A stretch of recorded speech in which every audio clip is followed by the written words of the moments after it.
TDP Janasena పొత్తులపై AP BJP రాష్ట్ర అధ్యక్షురాలు దగ్గుబాటి పురంధేశ్వరి కీలక వ్యాఖ్యలు చేశారు. ఎన్నికల్లో తమ వ్యూహం తమకు ఉందని స్పష్టం చేశారు. బూత్ లెవెల్ నుంచి పార్టీ బలోపేతం కోసం పనిచేస్తున్నామని తెలిపారు.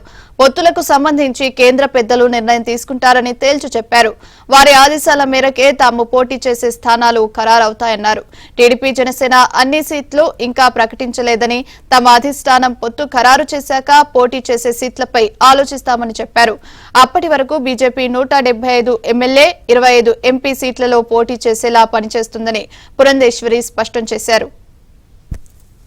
వారు కంప్లీట్ గా ప్రకటించలేదు కదమ్మా, కొన్నే ప్రకటించారు. అండ్ డెఫినెట్ గా తర్వాత నాయకులతోటి మాట్లాడుకున్న తర్వాత డిసిషన్ అనేది చూడండి. మళ్ళీ ఇదే ప్రశ్న మీరు రకరకాలుగా నన్ను అడుగుతున్నారు. నేను కూడా ఒకే జవాబు మీకు చెప్తున్నాను. పైనుండి మాకు పొత్తు ఉన్నది ఇన్ని సీట్లు అని చెప్పేంత వరకు 175 + 25 వాటి మీద కింద కార్యకర్తలు పనిచేస్తారు. వాళ్ళు డిసైడ్ చేసి చెప్పనివ్వండి, అప్పుడు మేము ఆలోచిస్తాం. మా నాయకత్వం వారి నాయకత్వంతో మాట్లాడుకుంటుంది. ఆ తర్వాత వారు రాజీకి వస్తారు, అండర్స్టాండింగ్కి వస్తారు. అది వారి